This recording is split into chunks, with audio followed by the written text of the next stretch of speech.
Hey guys, welcome to the second ever installment of That Boy Nice with Bard, Kyle, and Noah. How you guys doing? What's going on, guys? What's going on? I'm feeling great.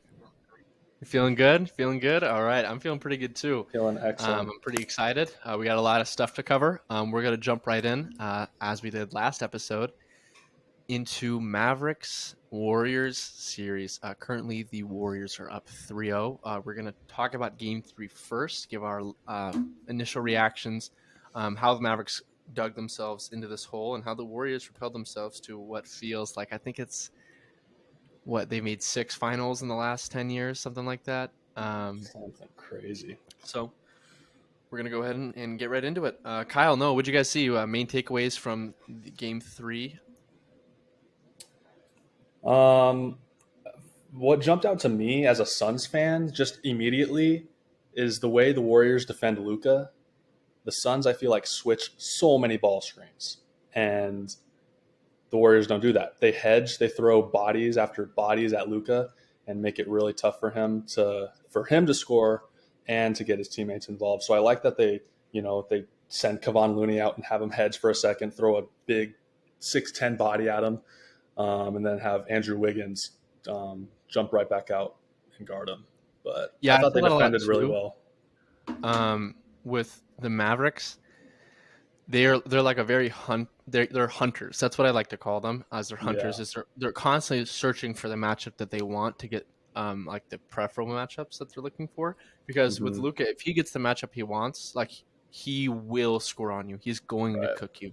Like Yeah. if you look back to the last playoffs he played in, I think I talked about this on last pod. Where he was hunting Beverly and Zubac in the Clippers series, and he shot an unbelievable clip on those two players. Like he's searching for them. Um, and really, I like what you highlighted there was that the Suns didn't really have the bodies that the Warriors have to throw at Luca, Exactly. because I mean, there's a big difference between. I mean, Mikhail's a great defender, but he doesn't really have the size to go to bang down low with Luca. While you're switching with Draymond, Wiggins, who is a long, heavy defender. You have Looney, who's big enough to where he presents a size issue for Luca, to where it wasn't like he was completely stopped, but it definitely looks like he was slowed down and bothered enough to where they were clogging the paint, to where he was having to trust his teammates more.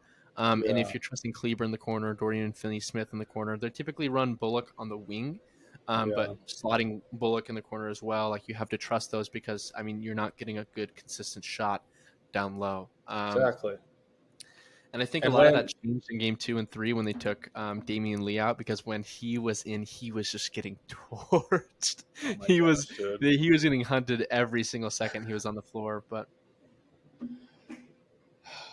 Just yeah, I don't know. I want to highlight, going back to Kevon Looney. He's not quick.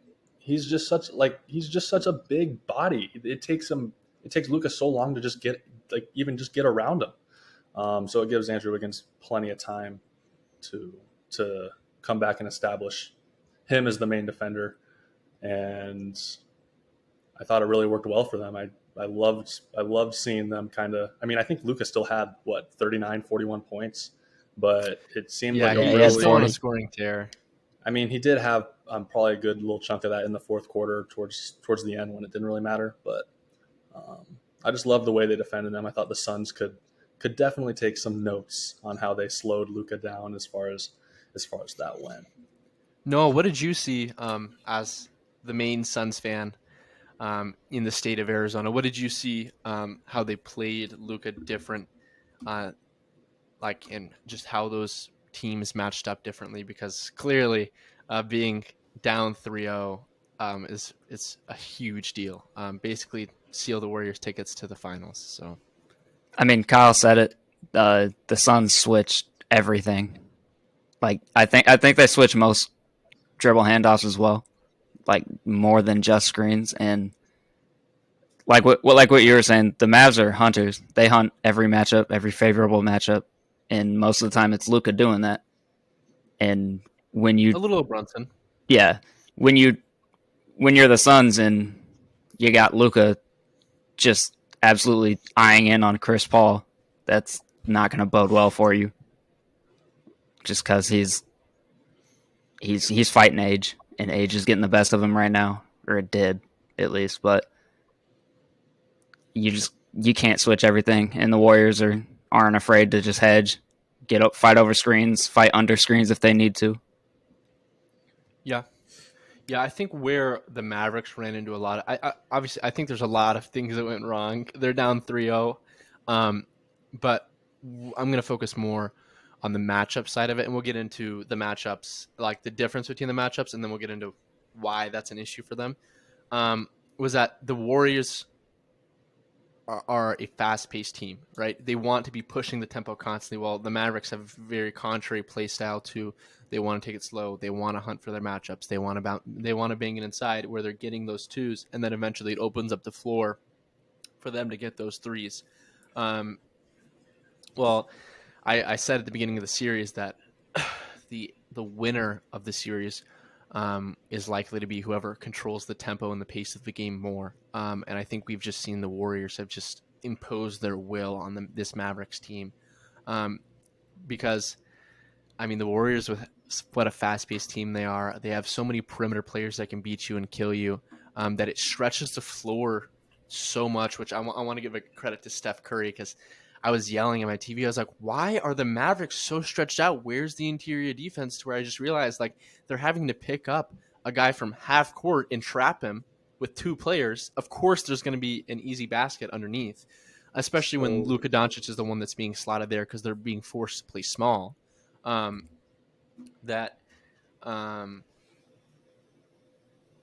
I just think that the Warriors got so many easy looks at the basket because of their perimeter players and how fast they were playing, to where it looked like the Mavericks were having a hard time to keep up.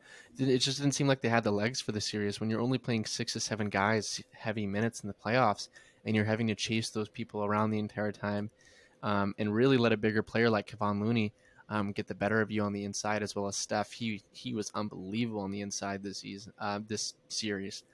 It just really looks like they were getting worn out, and they were either trading possessions, they were trading basket for basket, and as soon as they slipped up, the Warriors were just pushing, and they didn't have any time to get back. What do you guys think? I like that you brought up tempo.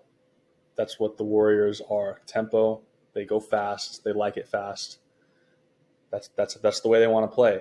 And a big part of tempo is the type of rebounds you're getting. The Dallas Mavericks supporting cast, horrible from three. I think Bullock was 0 of 7 from three tonight. Bertans didn't make a He was three. I 0 of don't 10 think. overall, 0 points. Ridiculous. So when your long rebounds are coming off of the rim like that, and the Warriors are boxing out and getting those rebounds, it allows them to push the pace so much faster, getting a clean rebound off of Especially when the a Mavs are playing longer miss. small. Exactly. Especially when they're So playing small. so Which I think I brought it. they're being forced to, because every single time they're getting a switch, Kleber and Powell are getting taken off the dribble by Steph, Poole. I mean, basically whoever has the ball. Right. So yeah, like I said, just that just feeds into the Warriors being able to play so fast. And I think I brought it up the last time on the podcast. I just don't think that these supporting cast role players for the Mavericks are going to be able to knock down threes like they did in Game 7 of the Sun series and in a Inconsistent at pivotal best. game like tonight. Yeah, for sure. So, like I said last time, Warriors in 5. I think the Mavericks can squeak one out in Game 4 at home, but after that, I think it's done. Yeah, you're making It's us pretty look like safe to say. fools, Kyle. I said Warriors in 7. I really thought that the Mavs were going to step Yeah, we up. I both mean, did. obviously this was fresh off the Game 7, fresh off a Game 7 win over a 64 regular season win But team. oh my gosh, dude, Steph is just so fun to watch. Like his vision. Dude, There was a play where Andrew Wiggins was in the corner. Steph drove middle, and all Steph had to do was not even. He kind of looked, and Wiggins had slid up. Steph looks to the corner. He's not there. Immediately whips his head around, throws almost a backwards pass, and he knew exactly where Wiggins was. He had slid up to the his wing. IQ is so underrated. His Chemistry IQ is is so underrated because, yeah. I mean, he's been playing on the same team, the same system with largely the same players, core players. I mean, this team is all different outside of Draymond, Iguodala, who's not getting any playtime, and Clay. but he understands the system and his role so well. He's such a selfless superstar. Um, Yeah. Incredible player. There are a few things I want to call back to really quickly with the tempo of the Warriors. Typically, the tempo of the Warriors, I would like to call it a high risk, high reward play style that they can get away with because of the types of players that they are employing on their basketball team, aka Steph Curry, Klay Thompson, Jordan Poole, Draymond Green, who can push that. Kevon Looney as well. He knows his role, understands his role. We'll get into our boy Yeah. Looney Tunes later Yes. Yes. Yes. in Yes. the segment. Um, but typically, how you punish that Warriors team is by allowing them to get sloppy, and it's a very turnover heavy team to where they want to push their pace and impose the will. But if you force them to play slow, and if you force them to try to make that extra pass, and you can jump the passing lane or get a sloppy pass from one of them, you can really put the game away in transition as long as you're making your shots in the half court as well. And it just didn't really feel like the Mavericks have done that. It just doesn't feel like they have punished this Warriors team at all for the play style. And it just shows, like, I just think this is such a matchup problem for the Mavericks.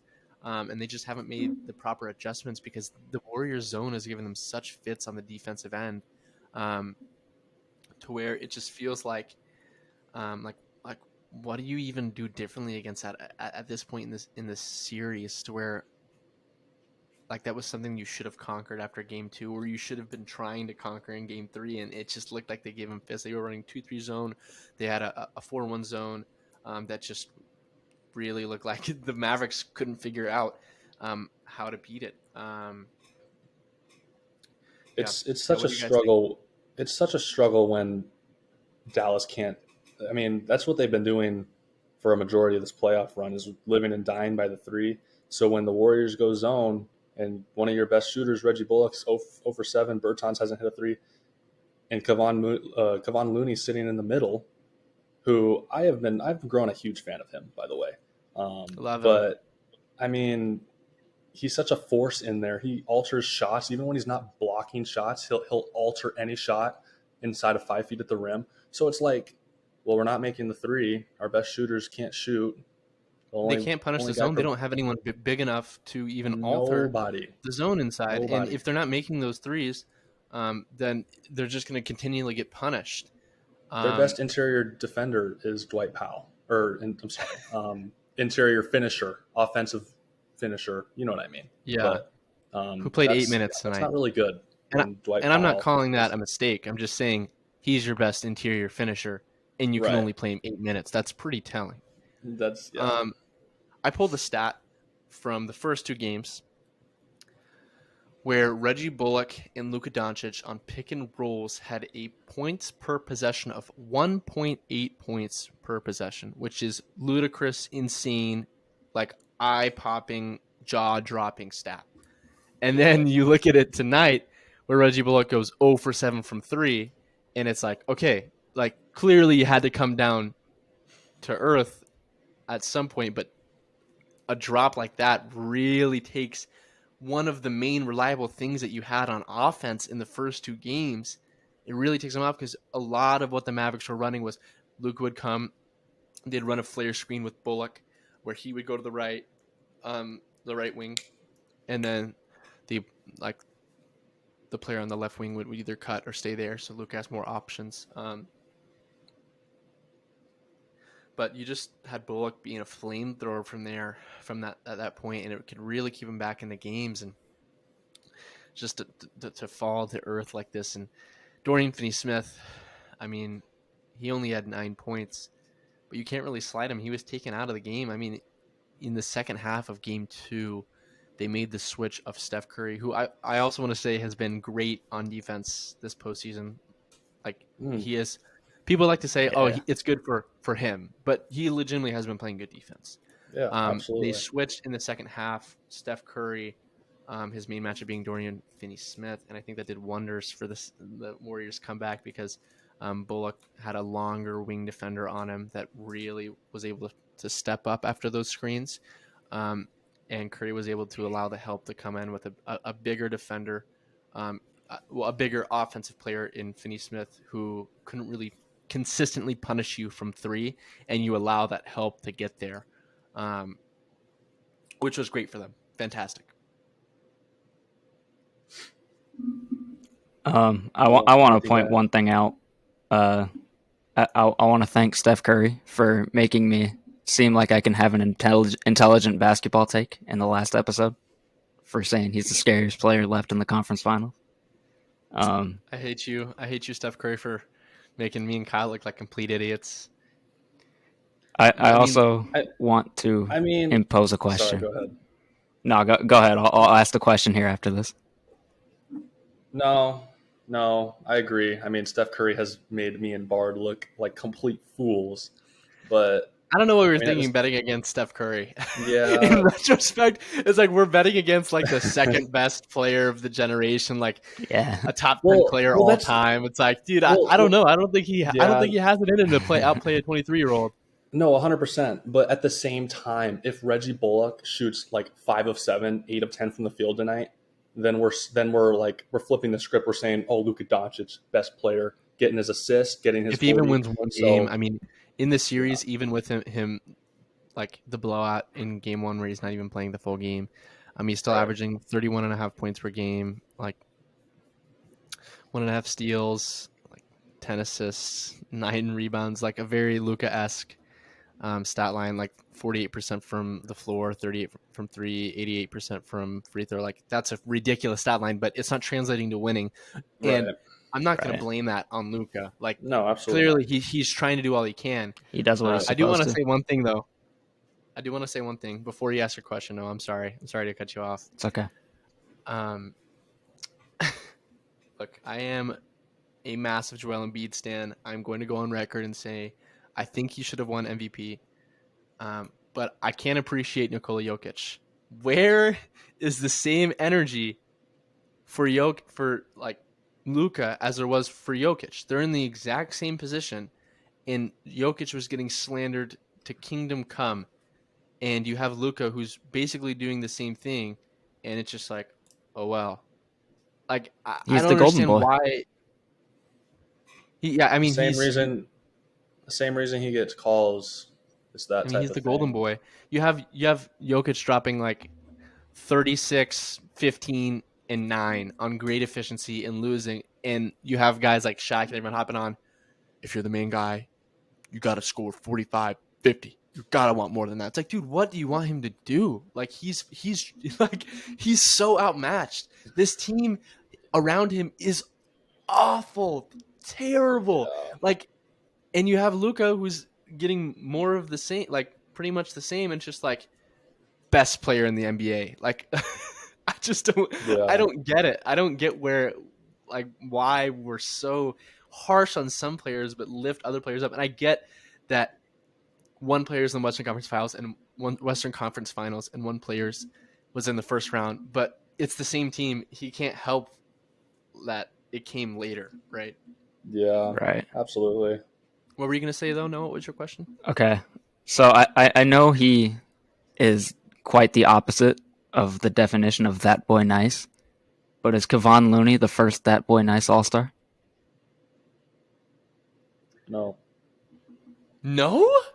Who is? Who is? I think we've been talking about him, haven't we? But the all dude, I think he makes it for me. Dude, that game too, I was losing my mind, dude. Yeah. He was cutting off those rolls. He was being patient under the basket. He was getting the offensive rebounds. 11-point third quarter to put it away in the comeback. Come on, dude. I'm putting him on there. I'm telling you, Kyle, he is going on my all-star list for Like I that boy said, nights. he's growing on me. This is like the first series that I've been like, okay, okay. But a lot of his stuff, not a lot. Some of his It stuff, goes so underappreciated. it does. I've underappreciated Kevon Looney. And it Um, does come with like having other players on your team exactly. He gets that set up by one of, if not the best point guard of all time. So it's like, but I still, mean, like in the Western Conference Finals, like he really has had a great series, and his he his rebounding has like just destroyed the Mavericks because it allows the Warriors to continually get those offensive rebounds and get those extra right. possessions, and just push the pace to where you get that rebound, and then all of a sudden the Mavs are scrambling even more, And it's just like, what can you do? Like he played out of his mind, unbelievable. He was coming off those screens. He was rolling. He was getting the putbacks. He was doing everything he needed to do, because like when you're trying to stop a comeback against this Warriors team, the last guy, or maybe second last guy, because Draymond is still on the team, the second to last guy that you were worried about on the floor is Kevon Looney, and he Kevon was Looney. punishing I'm more them. worried about He was, Draymond. dude. Punishing them. Yeah, but I just from a passing standpoint, I feel like that gives him And the that's edge. why But Kevon Looney has been so good as of recent. And that's why the Warriors are so good as a team. They've all bought into a role. Kevon Looney's bought into his role. Draymond Green has been bought into, like, they all the role players buy into their role. The ball doesn't stick. I mean, this is, of all the teams that I've watched this year, this is by far the best cutting team offensively. Like, they just cut off the ball so well. They know when to cut, backdoor, face cut, all of it. They cut so well. The offense flows. They set screens and cut off those screens and roll. Just everything. It's so fun to watch the ball move around. It doesn't stick. So it's just fun. I love it. But yep. anyway, When they're scrambling to find those shooters, someone's coming to the basket and they're getting easy too. absolutely. As soon as you get lost, this Warriors team is going to get open. I also love that. I mean, Draymond has been shooting more shots, which to me is a big deal in this series, because 2016 Draymond, and as an offensive player, is completely separate from the one we've seen in the last couple of years. I mean, he was averaging 16 points, I believe, on 40% from three. Like he really was an unbelievable player in 2016. But when KD came, this is my own personal opinion, of course. On offense, they just didn't really need that from him. So I feel like he regressed a little bit because he wasn't asked to do as much. And then as soon as KD leaves, like the injuries happen and they're out of playoff contention, it's like, okay, like why would I even try to like take those shots, even though they're there for you? Like you should take those. Right. To where defenses haven't even really felt the need to try to defend him, because he's not even attempting those shots. So I just feel like if he's taking them, miss or make, it makes the Warriors offense so much more multifaceted, because it forces them to step up on shots. And with Draymond being the playmaker that he is, it should be apparent that you can punish with that. So I just think he needs to not be aggressive, but to take the shots that are there for him so that he can punish the defense. And I feel like we saw that from him in game 2 and in games 3 with the Mavs. It just a timely three, a timely floater, like just like Exactly. certain cuts. Like if he takes those, it makes it that much more devastating, because when you see Draymond Green make the three, you're like, oh, dude, this game is over. Like you're Over. letting Draymond Green hit threes on you? Come on. I mean, they're daring him to. Both, you mentioned it. Both of his, I'm not going to say dagger. That's exaggerated, but he hit two They're timely threes. back breaking threes. Like he Two makes one, timely- it's like a 12 gauge shotgun to the chest. It's like, oh, Right, yeah. come on. Both of his timely threes in game 2 and 3. Where was I going with this? You mentioned that they're timely, but they're daring him to do it. And Draymond Green, as much as you may not like him, he doesn't make a ton of mistakes. He's very smart with the ball. He usually makes the right decision whether it's to shoot the ball when they're giving it to him, or to drive and kick or pass, feed it to the big man, whatever it may be. He's pretty consistent in making the right decision, and you have to like that, I think, from him as one of, or if not the main leader of that team. Because you saw it this year when Steph and everyone else was in, but when Draymond was hurt, like that team crumbled for a stretch. Like they fell apart. I don't want to say he's their engine, because I feel like Steph is their engine, Right. but he's integral to that team's success. Yeah. Draymond's the heart. Absolutely essential. Mm-hmm. Yep. Completely agree. So what we've seen is Kyle and Noah were right. I was pretty much the only person who was wrong. I still had the Warriors winning. I just thought that the Mavs would try to pull it out. And after But- a Game 7 performance like that, how can you not? Like, Yeah, how can you bet against that team, like going out sad like this? yeah. How A much lot of of what I that saw was, was how much of that was Dallas being good and the Suns just being absolutely horrible, though? I don't know. I feel like- Did you see Luka hit those tough? They were hitting tough shots. Luka No, was I had a hitting towel over unbelievable my tough face the whole shots. time. Well, I was watching it, and let me tell you, Luka was I was making some watching it. pretty incredible shots. Yeah. Definitely Kyle for mentioned our last sure. pod. Sorry, go Bard. Dude, I'm so sorry. I'm so Dude, go sorry, ahead. Kyle. Don't But even I do stress. want to say this. Go ahead. Is Kyle mentioned on the last pod that Spencer Dinwiddie, Brunson, and Luka took 65% of the Mavericks shots in Game 7. And we've seen a lot of the same of that from the Mavericks in this series thus far, but we haven't seen the same level of production from their role players, which is why the series looks the way it does. It was very contingent upon those players hitting those timely shots and those threes to free up those stars, because against a team like the Warriors, you have to hit those. And I'm sorry, Noah, but against a team like the Suns, like, you have so many consistent shot creators on the Warriors that are not on the Suns, that you have to be hitting those threes, to where with the Suns, as long as you're um, trapping Devin Booker, like blitzing Chris Paul on those screens, you can live with that a little bit more. But against a team like the Warriors, you can't. You can't. I want to go back to Spencer Dinwiddie. I believe on the last pod, I was talking about how I was disappointed in the Suns for letting Spencer Dinwiddie give up. Like, they gave up, I don't even know how many threes. They were making him look like a freaking all-star out there. I mean, just ridiculous. But after watching this game, I would say that you can make an argument that Spencer Dinwiddie was the best player for the Mavs tonight. I mean, the dude shot 7 of 13, 4 of 10 from 3, looked pretty consistent. He has elevated his game ever since the trade. He came from Washington, if I remember correctly. Is that where he came Yeah. from? Mm-hmm. Wizards? Yeah. So he's just completely, in my opinion, he's elevated. Maybe it was me not watching enough of Wizards game, which could He looked 100% be bad the after case. his injury. Not bad, but he didn't look like the player he was. So I'm really glad that he was able to find himself, and I mean, like he's contribute he success. answered. Yeah, I mean, he answered the call tonight, I think. I mean, his numbers look good. Whenever the Warriors started to make a run, he hit a pretty timely shot, I think, to kind of reel things back in, regroup.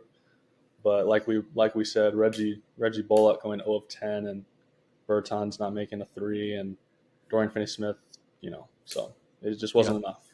I think we'll wrap up on this part of the pod. I do want to say one thing at the end. If you're Dallas, as soon as you lose this series, I think you call up Utah and say, we want Gobert on our team. And I think that's the first move that they should make, or the big move that they should make this summer. We'll get more into that in the off season, but it looks like the series is lost. I think that could be a huge addition for them in their interior defense, and Luka Yeah, unlocking them. So yeah. we're going to get into a little bit more fun part of the pod. We're going to do this quick segment. We're each going to ask a question. None of us know what the question the other person's going to ask. It's blind. We're going to react to it, see what the other person thinks, and then we're going to get into Miami and Boston. So who wants to start off with their question? I have mine ready, but I would love to hear if anyone really wants to go first. I'll ask mine. Go ahead, Kyle. Um, I didn't really. It was just a question that popped into my head watching this game tonight. So I don't know how you guys are going to react to this. You guys could call me an idiot. You guys could contemplate this question. But anyway, are we looking at a potential dynasty team from this Warriors? Are they going to make another run like they did from 2015 to 2018? What do you guys think? Maybe not dynasty, but Perennial contender, maybe. I think that is more what I'm willing to call them, because it depends on the level that Steph consistently plays at for the next 2 to 3 years. Because, I mean, what is this, his age 32, 33 season? Like, he's getting old, man. He's getting For old, and sure. he's really well conditioned.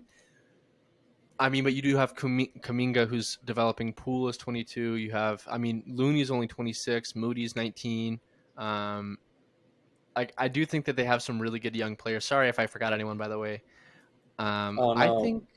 I don't think we're seeing a dynasty, because it just feels like there are teams that could take them out. Like, I do think if you're the Warriors, you're still scared of this Celtics team, and Sure. if you're the Warriors, you're still scared of a healthy Clippers. You're still scared of the Suns if they ever figure it out. Lord knows. But But what that's probably not going to happen, Noah. It's what not. made me I can tell what you made now me it's think of not. that question? What made me think of that question is, I think Kevin Harlan said tonight that this was like the 26th straight series win for the Warriors with like a road win. Like that's ridiculous. Like that screams dynasty. Like that's ridiculous. I think maybe we So can call it the like ending of a dynasty, maybe, like yeah, maybe because not when you look dynasty. It back was in time, like they'll consider that KD era like the end of the dynasty. But if they win a title this year, it's kind of like, okay, when did their title window close, right? right. So I don't think we're seeing the dynasty per se, but I do think that we are seeing perennial contenders be more How old is Draymond? Off the comfortable. top of your guys' head, do you guys know? How old is Draymond? 31. Anywhere from Really? 31 to 34. It's a pretty wide range, Noah. Pretty wide range. You asked. That wouldn't fly with like the cops, by the way. If you said, well, she's anywhere between this age and this age, that doesn't work, Noah. He's 32, Noah. So technically you were right, but I was in range. still You don't were like in that range. I answer. mean, it was the median. It was right in the middle. I'm just saying, but that doesn't work in the courtroom, Noah. If you were to say like, well, Not gonna I was here from this It's time to not this court time, though, or so I killed not gonna this many fly. people to this many people. Sorry, Noah, not gonna Sorry, Noah. fly. Okay, All right, who's next? I want to keep this rolling. This is fun. I'll go. I'll switch Great, up the Noah. series. Please. Who do you guys think is the more important player on defense alone on the Celtics? Marcus Smart or Robert Williams? For me, ooh, that's tough. I that is think tough. I think for me it's Marcus Smart, just because of how we watched game one without him go pretty poorly. And then we watch him in game two. He was so inefficient, but everything else that he did was so important to that blowout win that they had defensively. And we're talking about defense. So, I mean, he's such a spark. It's just the energy. Not only he's a good defender, but the energy he has, almost like a Draymond Green type energy. Um, I think that's really important. And He's with in the that tier of annoyance where he'll do anything to win. right, Like he exactly, doesn't care what you think of him. Like yeah, Smart, Paul, Beverly, maybe. He's Where Patrick he's Beverly just with like, some skill. yeah, Patrick Beverly, but he's good at basketball. Sorry, that was rude. I really want Patrick Bev to come to the Sixers. We need some dogs on there, man. We need some dogs on our team. So I don't know why I'm hating on him. I really hope he comes to us this offseason. but another part of Ooh, that that is is I actually think such a that good question. it is, and just one more reasoning behind my answer is Jimmy Butler is the best player on that I almost said Bulls on that Heat team, and I think a player like Marcus Smart can really kind of annoy a Jimmy Butler in this series. I mean, you saw he had four. I mean, he had 0 40-point games over the regular season, and then he goes for 41 in game one. And we don't know if that happens with Marcus Smart there. We have no idea. And I but mean, Marcus we Smart kind of know. We saw game two. did. We kind of know. There you go. So that's my answer. That is a really good question. I okay. I'm gonna kind of cheat a little bit here. I feel like for the series, I'm gonna call it Rob That's because fair. with Jimmy, you're expecting him to get like he is the star, right? He's gonna get his. He's gonna elevate his game. He's going to be the closer. Like that's what you expect from him. And Marcus Smart is going to be an annoyance, but I feel like Butler, on some level, is going to control the game for himself. But personally, how I feel about the Celtics in the Heat series is that Bam is really the player that's going to elevate these Heat to winning the series, and we saw that with Rob Williams out. I call him Bob, by the way. So if you hear me say Bob, I'm talking about Rob Williams. Um, we just saw Bam really assert himself, and I think that was a huge game for his confidence because he considers himself more of a hub. I feel like I heard that terminology used for him rather than a second scoring option, and I think it really made him realize, okay, like I need to get downhill, I need to really score this because with Rob, with some of the lineups that the Heat were throwing out there, he didn't really have to come up on those screens, which allowed him to roam around and just wreak havoc on the Heat's offense, which really makes them really made them suffer and settle for some 18 footers that like the Heat like taking those 18 footers, like Jimmy Butler likes taking those 18 footers. Like you'll see Hero take some of those, but he makes it more off balance, and it's a shot that they're trying to get to, but he's disrupting them while also spiking you off the glass and really disrupting that and not letting Bam get downhill because of how athletic he is. But you still have Smart, who I think is super important all around. Like Jaylen Brown and Jason Tatum are great on ball defenders. I feel like Jaylen is a little bit better off the ball than I would say on the ball, but that's just my opinion. That is such a tough question. I'm gonna go Rob. I'm gonna go Rob. I would I feel personally like go Smart. you have Horford and everything, but when Rob is out and he's not playing, you have to throw in Tice minutes, which you don't want. And I feel like at some level, a lot of the elite players left in the playoffs and maybe even in the league are perimeter players. So like you want someone on them, but the Celtics have a plethora of really good perimeter players, as well as if you're shutting down other facets of the offense on the inside and making it harder on those perimeter players, it can also cause them to force them to create for themselves, which they can run into some issues doing. So I think I'm going to go Rob Williams. That's just me personally. What do you think? Can't go You wrong. said Rob. You said Rob, right? No, I said Smart just because he's the point of attack. Like, he's going to take the best player. He's going to have the job of slowing him down. And Kyle said, game one, no Marcus Smart, and Jimbo has 41. Yeah. I mean, my heart is telling me Smart, but I have a soft spot for Bob. And I think that when he's fully healthy, he wreaks havoc on defense. But obviously, you want to have that guy who can just say, like, get him. Check, like, a guy who can say, check Steph Curry. Check Jimmy Butler. Yeah. Like, check Right. the stars. So I'm going to go Rob. That's a tough question. Even though I feel like it should be Smart, I like Rob a lot. You cannot go wrong with either of Can't those. go wrong. Like, it's such a great tough question. No, Really great good question. Thank you. Okay. All right, Bard. Here is my question that I thought of. 23-year-old Luka, so Luka this season, or 23-year-old Kevin Durant. 23-year-old Kevin Durant, just as a reminder, this is his 2012 season. He went to the finals. He is going to the finals against LeBron and co. and averaging a super smooth, efficient 30 points per game on the best defenders in the league in a league with less spacing and not as much room for offensive players as we have seen today. Which one are you taking in the playoffs? Which one are you taking in certain skills? And which one are you taking to build a franchise? All of those are factors in your ultimate decision. That's tough. Shoot. We didn't see Kevin Durant win a finals until he went and joined forces with Klay Thompson and Steph Curry. So, building a franchise, I don't know. That's tough. We haven't seen Luka get out of the first round till this year, though.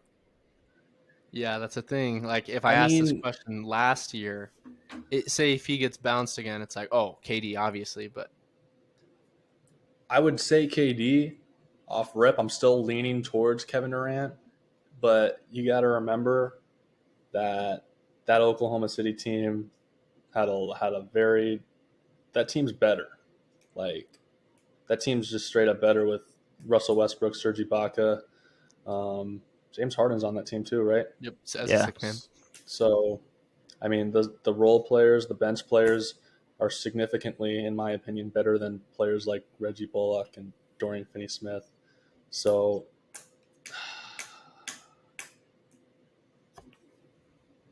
I don't know. I want to say Kevin Durant. I'm going to say Kevin Durant. Then say it if you want to. If you want to say it, my then say final it. answer is Kevin Durant. 2012, 23-year-old Kevin Durant. That's my final answer. Yeah, very respectable. I agree. I don't like to overthink it. Just Kevin Durant is Kevin Durant, and I mean I understand that Luka is Luka, but Kevin Durant's just such What a are other names? The way I he's want to. Sorry, he's go the ahead. definition of that boy nice. Like he's just such a bucket getter.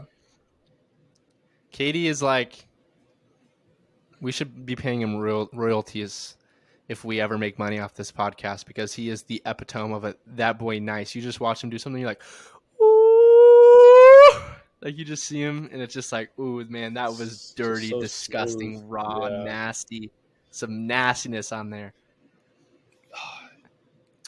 The thing about Kevin Durant is that he also defends. It's not like Luka doesn't defend. He's just not very good at it. Did So, Yeah, and I 2012 think Kevin post Durant defend? Achilles. I don't remember that much I think about that so. Kevin Durant. More than 2022 Luka did. He's just longer, so he can block shots a lot easier. Mm-hmm. But I don't He's know. longer I and think he's more agile. I mean yeah, that's something to be said as well. yes, for sure, Um, for sure. I also Do you say think Kevin March? Durant because I'm pushing my KD to Phoenix agenda. So Kevin, if you're hearing Kevin this, Durant actually is an Phoenix is a active great listener for the city. podcast. Kevin Durant's Sorry, listening Noah. in right now, so he's going to hear this and he's going to go to Phoenix. I We're will big Sorry, personally Noah. drive you to Phoenix, Kevin. Sorry, Noah. in the CRV. Pascal Siakam looking a little more realistic than Kevin Durant. Sorry, Noah. Just a little. Just For a me little bit. personally, dude, it's actually really tough. Yeah, It's really tough because you see Kevin Durant average a cool 37-5 throughout the playoffs with like a block and a steal on great efficiency, going head to head with LeBron. And I don't want to say playing better than him, but like really going like head to head. I think that was the time where people realized this is like the second best player in the league. Like he's here. It was his like I'm here moment, which I feel like we can be seeing from Luka to an extent.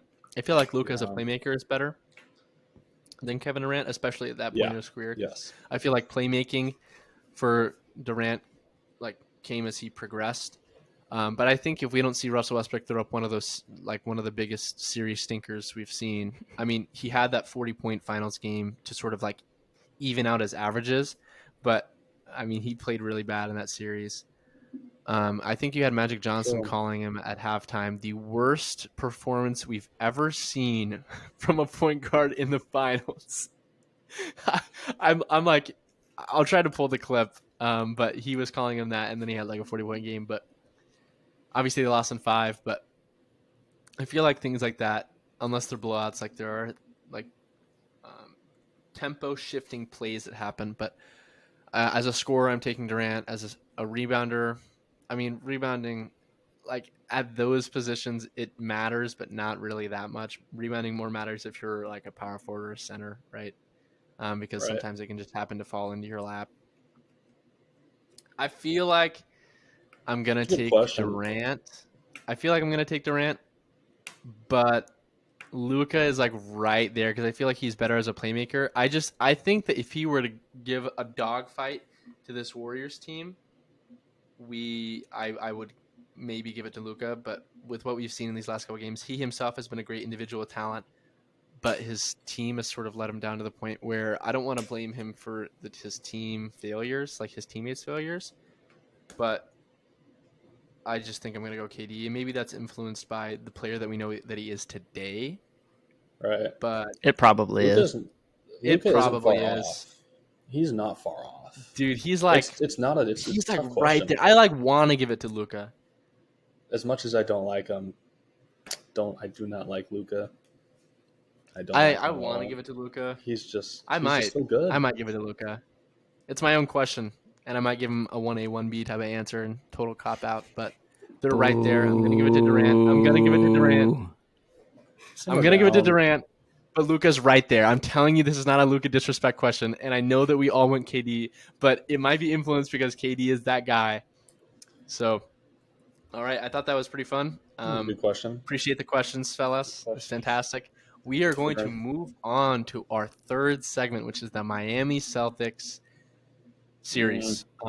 Currently, the Miami Heat are up 2-1. what do we see? What do we like? What do we not like? Where do these teams go forward? And have our predictions changed from last episode? Who wants to start us off? I'll start by saying I was very let down by Jason Tatum in Game 3. I talked him up. I talked up a storm about him on the last pod. I was so excited to watch this Dude, man. I feel like that happens every time I talk. I'm like, Jason Tatum is him, and then we'll have like And a then he just stinker. goes I'm out like, and dude, lays. come on, you're embarrassing Oh me. my You're embarrassing gosh! me so hard. But I don't think my prediction changes. Jason Tatum, he's young. He's gonna lay an egg like that every once in a while as a young superstar on the stage that he's on, the Eastern Conference Finals. But he usually answers the call. He usually bounces back. So I think he goes out tomorrow. I believe it's tomorrow. Game 4 It is tomorrow. tomorrow. Yes, It's tomorrow. Yeah. Mm-hmm. I believe he goes out tomorrow and puts on a great show for us. Goes out and just balls out, ties up the series, and I think the Celtics win the next 2 and win in 6. I'm not going to change my prediction. So Yeah, I won't change it either.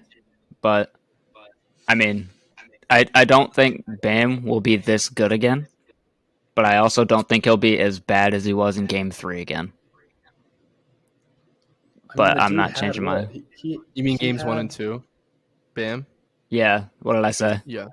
You said it as Oh, bad as it was in game 3, sorry. I which mean, is when he was really good. Yeah, Game that's 3, I meant he Game had 2. like 10 points in the first 6 minutes. The dude was going crazy. Yep. So I don't think he does that again. As good as Yeah. he is, But I with Jimmy think yeah, that Butler was. back, I don't think it does. I think that's the key of the series, though, Sure. is allowing Bam to play that way, because I believe like he was putting up some very very shoddy performances. Like you weren't even seeing from him what you would want from a third star. I mean, this is a really good like Celtics defense, but he attempted 6 shots in game 2, 6 points, 9 rebounds, Yeah. 2 assists. Like to only attempt 6 shots, I understand. I understand that Rob Williams is playing, that Al Horford is playing, that Grant Williams is playing, but it's not. It's not even like he was looking to score. With and that can be a little bit attributed to Miami in not allowing Bam to get downhill because he's so athletic, and allowing him to get to his spots to where he can like score off those switches, because we didn't really see a lot of them switching Tatum and Brown into the post, because it's clear that that's who Miami. I mean, that's who Miami wants, but that's exactly who the Celtics don't want to put into the post. But like, you need to allow those matchups to happen for Bam to get him going, because if he can get downhill and like get you on your heels, pull up for like a mid range. Get a jump hook on you. We saw him do that to Brown in a couple integral spots. In the third, I believe. I mean, he had just a phenomenal game. He went crazy. I don't think he plays at that level, but I agree with what Noah said, is he doesn't play as bad as he did, but this is what you needed from him this game. yeah, So it's okay if he doesn't play at this exact level, especially with Jimmy going out in the second half. He really just like asserted himself, and that's exactly what you need to see from him. He was pitiful in the first 2 games of the series. Like, you need him as your second scoring option, and that's not what you got from him. I mean, he had 10 points in the first game and 6 points in the second game. Like, for him to come out there and score 31 in game 3, just completely, just like, you looked at how much differently that half court offense for Miami like changed. It was incredible, because it allows the shooters to get a little bit more space. And with this fantastic Celtics defense, it leaves them scrambling a little bit. If I could just backtrack real quick, I know I started off by kind of bashing Jason Tatum for that pitiful Game 3 performance, but let us not forget his Game 2 performance. Jason, you were terrific. If you're listening, you were terrific in Game 2.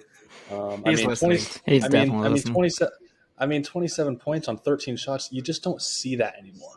You don't see that kind of efficiency anymore, at least from what Especially in the what I've been playoffs. watching, especially in the playoffs.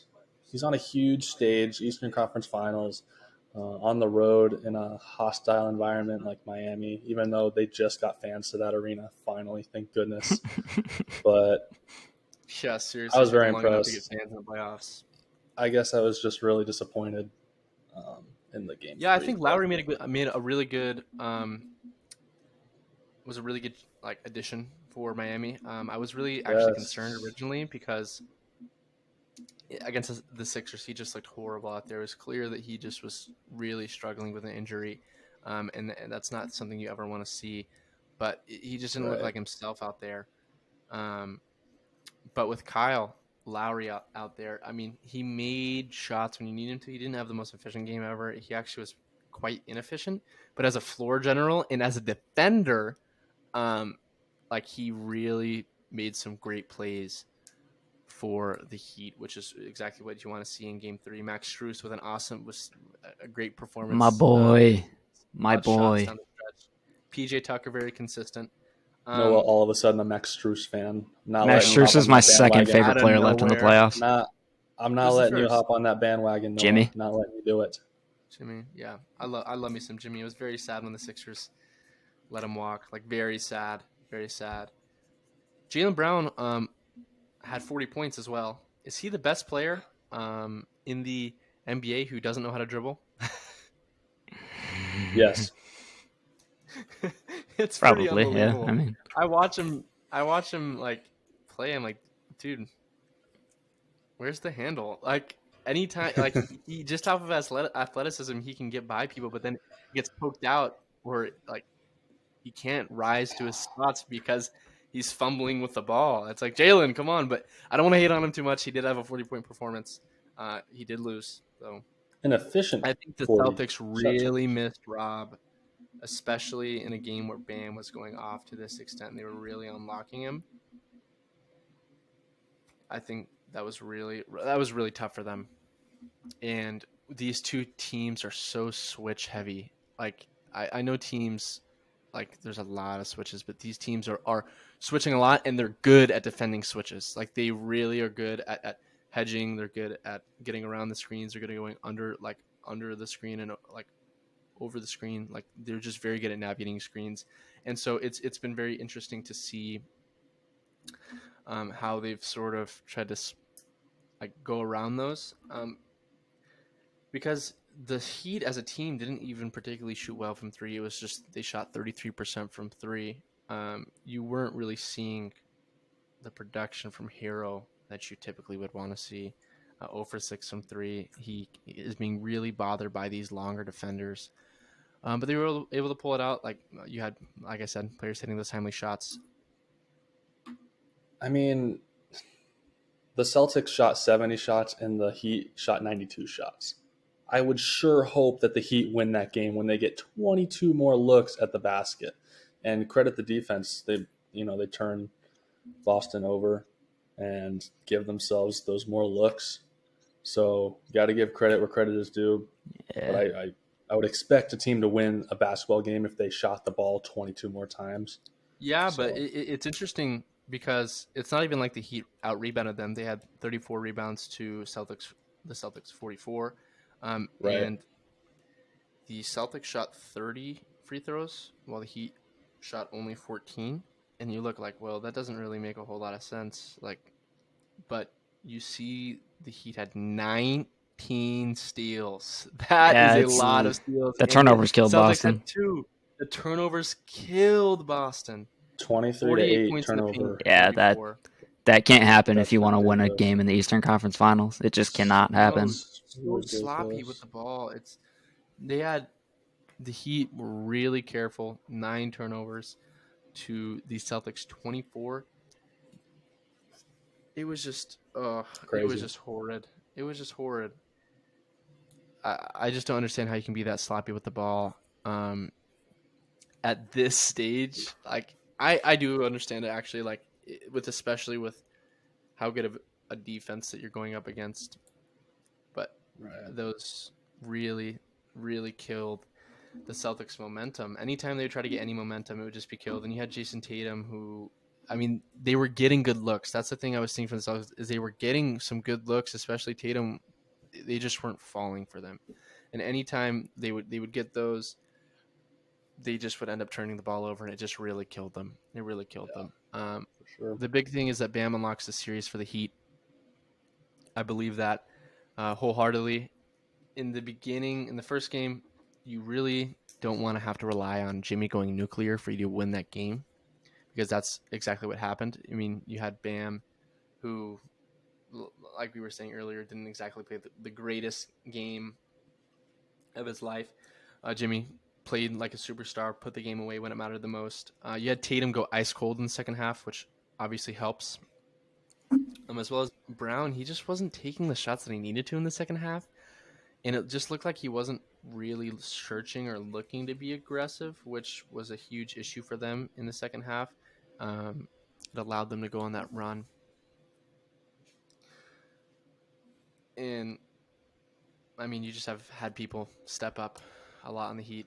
They're up 2-1, but I believe I saw something that the Heat have only won 3 of the quarters of the series so far, but they're up 2-1. It really shows Yeah. those momentum shifting plays that we were talking about.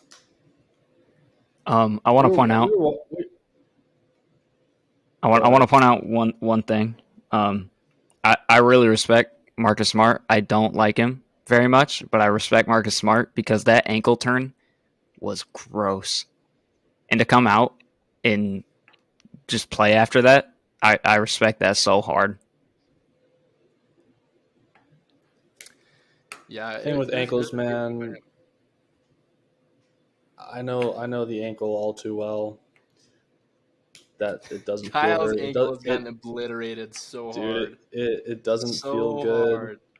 But the thing is, I almost guarantee you what he did is went back there, unlaced his shoe, tied it as tight as he could, and the trainer said, "If you feel okay to go out and play, then do it.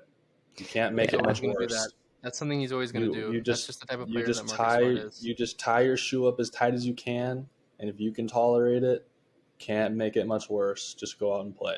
So absolutely respect the heck out of Marcus Smart for going out there and almost kind of wheeling his team to a comeback. Got pretty close. He got down to 2 Yeah, or they 3. came back. Just not quite. Not enough. Bam hitting.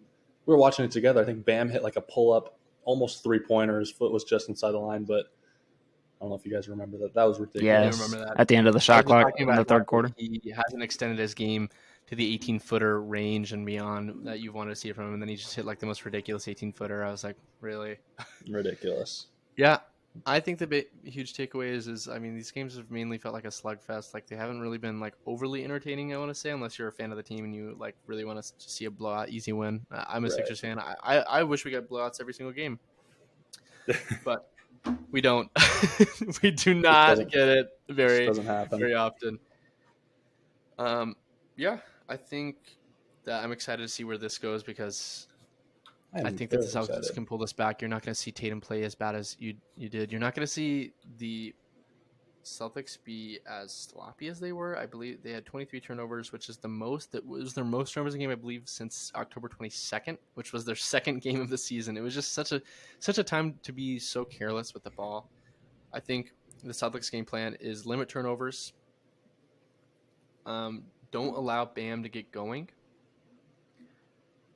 and really just try to close in on those shooters and get them off balance around the screens, because you know what type of shots they're going to go for, and if you can make them as comfortable as possible, then that's what you want. So just limit the turnovers. And what do you think that Miami's key to success is going forward in this series? How do they really put this series away? Because they're up 2-1, but I still feel like the Celtics are going to win the series. They're going to win the next 3 games, 3 out of 4, something like that. So Yeah. what do we think their keys to success are? I agree 100% with you. I think you highlighted Bam I think you highlighted him enough. Jimmy goes out. He takes the game by storm, goes crazy.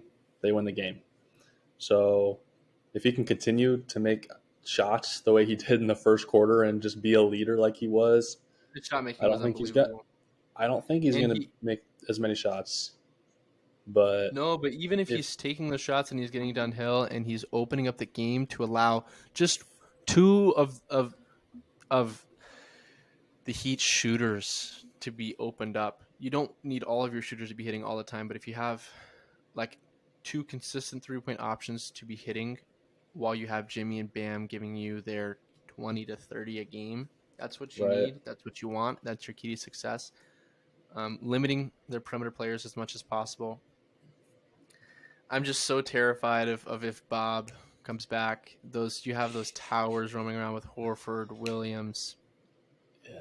and I mean they're both Williams. Bob Grant, Yeah. Horford. Bob. I mean you get what I'm saying. You want to get Grant in more of a drop on Bam. You don't really want to have to make him go bodies there. You can really punish him a little bit more on that front.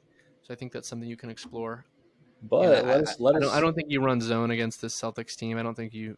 Anytime they've tried to run zone, it hasn't gone well, and no. I just think that you really just need to try to go man to man and force their perimeter players into taking those shots that you're looking to force them into, which we saw in Game 3, and it went very successfully. Yeah. I'm excited to see how tomorrow's game goes. It'll be good. For me, I think the key for the Heat is keeping a lid on Jaylen Brown, because I mean we saw it in Game 3, he had 40, but if Tatum has even a mediocre game, like just mediocre, I think that game's completely different. Oh yeah, if he scores 17, like he went 3 of 14. If he goes like 5 of 14 or like 6 of 15, something like that, if he puts in 17, it's such a momentum shifter because he really was just taken out of the game. Like he was a complete non-factor, and that's something you can't see from your superstar. And it's not only that he wasn't making shots, he was turning the ball over so consistently and he was throwing it away. You could see he was frustrated with himself. And you just can't have that. You can't have that. I would prefer constant good production from my wing guards rather than one going off and one being completely cold, because it's just to have two offensive threats versus one. I mean, it's a kind of a no-brainer, even if one has the hot hand. So If you're a excited rising to see where this superstar, goes. I just want to add one more thing. Sure. If your rising superstar can go 3 of 14 and you almost complete a comeback win in the Eastern Conference Finals, that's a really good sign. Right. So, like I said earlier, Jason Tatum, I think, is going to answer the bell. He'll be back Game 4. So, Good on the yeah, Heat for digging deep and pulling that game out. for sure. Great performance by them. They did get absolutely worked in Game 2. They did get worked. I mean, Yeah. that game was basically over by halftime. They were getting lost on a ton of screens and just allowing the Celtics to get hot from three. Obviously, you don't expect them to get that hot from three, but when you're getting lost on that many screens and aren't able to hedge that, especially in a matchup like this where defense is super important because these are two great defensive teams and you want to make sure that you're maintaining that. You can't allow the Celtics to get that hot from three, because once they start opening up from three, they can get downhill and start really scoring inside. It just opens up the game, like I've said. You want to limit this Celtics team from offense as much as possible and make sure they can't get hot from three, because you want to force them to go inside, because this is a jump shot heavy team. You want to force them to take those jump shots. You want to make it so they have to pound you inside. And yeah, that's just kind of how I feel about it. I still feel like the Celtics are going to win in 6. Celtics' key to success are getting hot from three, getting consistency out of your wing players, and containing Bam. And with the Heat, I think it's forcing Celtics turnovers, unlocking Bam, and making sure your shooters are getting good looks and hitting those looks. So just two guys consistently, PJ from the corner, Strus from the wing. You have Hero. I mean, you're not playing Robinson very much. Lowry even hitting them would be a fantastic turn of events. But excited to talk about the series more. We are going to move on to our last segment of the pod. So we're going to get into the heated what stat. This is something we're going to try to do every episode. Is we're going to try to pull a stat that was eye-popping, something that we really feel like we should talk about. We were able to get one this week. Draymond Green, offensive demon, 3-point He's a god, threat, dude. best 3-point Dude's a shooter of our threat. generation. He is currently at 150 made career 3-pointers in the playoffs. 150, Dirk Nowitzki, 149. Michael Jordan, 148. I saw that. Dude. I was like, dude, it Dude. really just shows how much the game has evolved. And also Oh credit my to how much Draymond gosh. was playing in that system. He did have a game against the Blazers in the playoffs where he hit 8 threes, I believe. He had this one step back three where it looked like there was like something was like a ghost was on his shoulders and pulling him down. Like it looks like he shoots a basketball with a backpack on. It's so his Gosh, jump shot dude. is so unorthodox. But for him to have 150 career threes, especially with Dirk Nowitzki, I consider to be the best shooting big man of all time. It's just so interesting to see how much the game has changed from when Dirk played and what you were really asked to do as a power forward, as a star power forward back then. Especially with Michael Jordan, like being the second highest scorer in playoff history and having the highest points per game average in playoff history. I think it's pretty funny that That's Draymond is higher ridiculous. than both of those players. Do we know how many games he did it in? We will check. That's a good question. Because I mean, I'm assuming Jordan, it's Jordan and Dirk both played a solid amount of playoff games, I would say. It just goes back to what Bard said. The game has 126 evolved. career playoff games. Draymond is averaging 12.4 points per game, which is basically a third of what Michael is averaging. Michael Jordan did it in 179 games, so about 50 more games. Ooh, less games. Draymond better than Jordan? Is that what I'm hearing? Is that what I'm hearing? Is Draymond better than who? Mike. Draymond is better than Jordan, I think. Is he better than Jordan defensively? No. Really? We'll ask that at a later Yeah. That, at a later I'm date. more than happy to discuss that at a later date. More than happy to. But not right now. And Dirk played 145, so less games. Pretty good. 126 for Draymond. So Games we'll end that evolved. part. We are going to end on the That Boy Nice player rankings and player of the week. Dub. So I am going to start with my honorable mentions. I'm going to start with my honorable mentions. Kevon Looney, got to throw him in there. Yes, dude. Fantastic games from him. Rebounded well, really played his role excellently, and rose to the challenge. Went above and beyond. Max Strus, I'm throwing him in there. Love the guy. Jordan Poole also getting thrown in there. Fantastic, really good. Those are my honorable mentions. What do you guys think? I agree with every single one of them. Max Strus for sure. Kevon Looney for sure. I was bordering putting Kevon Looney in my top three. He was But French. I almost put him in 3.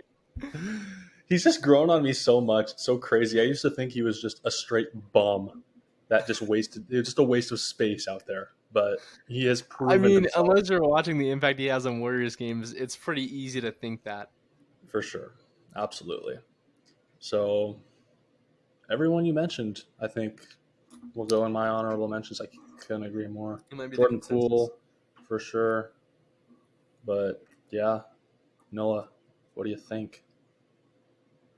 I think Kevon has an argument to go into the top 3 instead of So, just an you have your own honorable top mention. Is All that of you them are saying is that you saying he is in your top 3?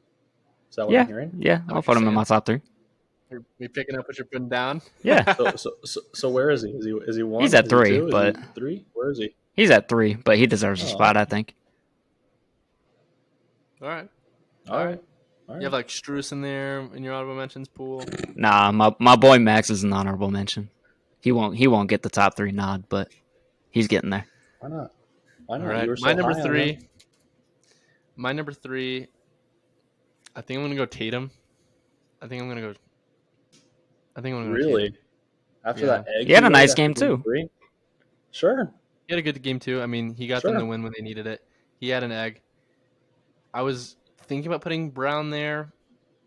I might actually swap them and put Brown there because Brown has been more consistent in this series, but Tatum got them the win when it mattered. That's true. And Jalen also kind of wet the bed in the second half of game 1. And so, I mean, Jalen obviously stepped up in game 3 and was the reason that they were able to get the game as close as it was.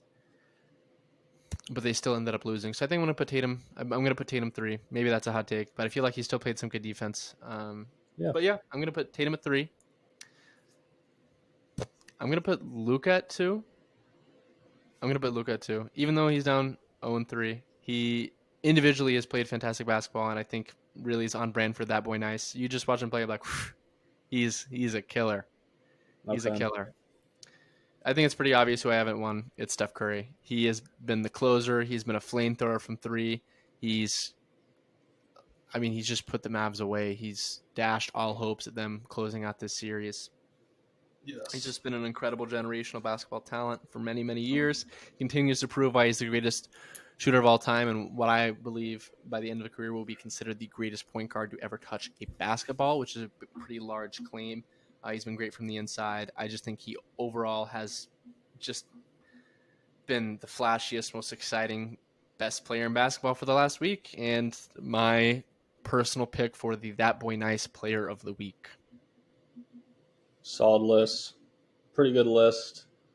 You can make an argument for a number of players, so I respect it. 3, let's see. Number 3, I'll probably put Jason Tatum in at 3, just because that efficient night, 27 points on 13 shots, you just don't see that hardly enough anymore. Got to respect it. Number 2,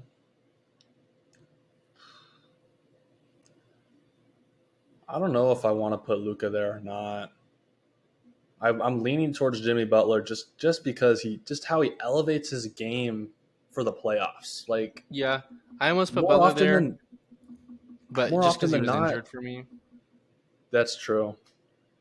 But I don't no, it's know. still totally respectable for you to have him For there. No sure. I question. No mean, question. more often than not, people are gonna shy away from the big game, the big moment, and he does the complete opposite. He elevates his game. He goes out and has 41. And even in game 2, I'm not 100% sure on his stat line. I know he shot pretty efficient. He just didn't get all the help that he needed.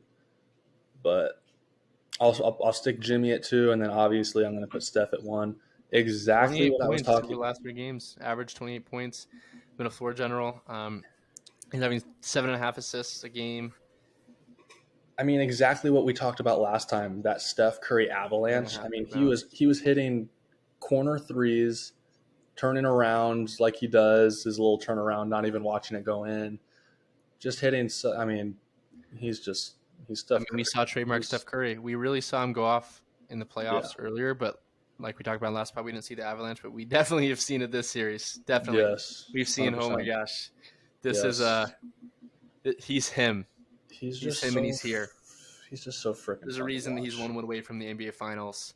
Yeah, absolutely. At this stage in his career, and has been contending for 7 straight years. I mean, not 7 straight years. He was injured.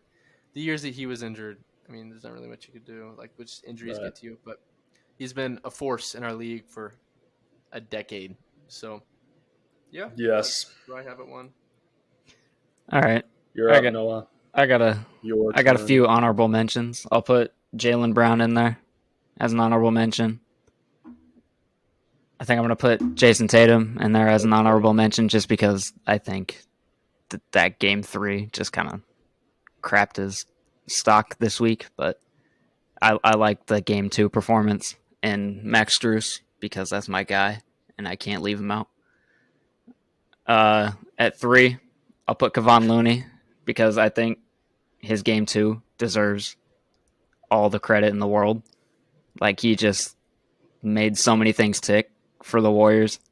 They were down, 17 was it? At one point? He was a big influence. Was it 19? Yeah, he was a big influence on that coming back defensively, even just rebounding. At 2, I'll put Luka just because he's nice. Like, he didn't win, but he did everything he could. It's down for Hill. He got his. Not everything. He's always going to get his. Yeah. It's just with the Mavs, you just dare the other people to fail, and that's what they did. Yeah, and then at 1, it's got to be Steph, just because Steph is Steph. The babyface assassin is our True. That Boy Nice player of the week. We're going to go ahead and read his stat line from the week. He currently is averaging 28 points, 8.3 rebounds, and 6.7 assists in 3 games versus the Mavericks in the 2022 Western Conference Finals. Steph, I think, has an argument for being the best Western Conference Finals performer ever. He just has consistently performed and elevated his game on that stage, and that's exactly what you want to see from your star player. We talked about that Avalanche because in this year's playoffs, we've seen Steph go from a historic, scorching earth, efficient level scorer to being a really, really, really, really, really good one, which is still good, but we didn't really see what we had seen from him in previous years. And he probably heard That Boy Nice podcast call to action. He listens. We have basically every NBA star listens to this podcast. All of them Every love single it. one of them. They rave about it. Every single one. Ask any of them if you can. You probably can't, but I guarantee you they listen. And he just been great. He's shooting 49% from the floor, and this is what I really love. He's making 4.7 3-pointers per game this series on 48% from 3. That's what I'm talking about. That's what I like to see from Steph Curry, because when he's hitting those, there's nothing you can do except just accept your fate, let him rain him down, and just night. He was fantastic, Night. stupendous, Good amazing. night. Excited to see what he does in the NBA Finals. If he doesn't win a Finals MVP, I will laugh because that's like the one thing he hasn't done in his career, even though he should have won it in 2015, in my opinion. But he is officially crowned the second week That Boy Nice Player of the Week. So appreciate you guys for listening, popping out to the pod. Thanks so much, and this is That Boy Nice podcast signing off. Thanks, guys. Peace. Later.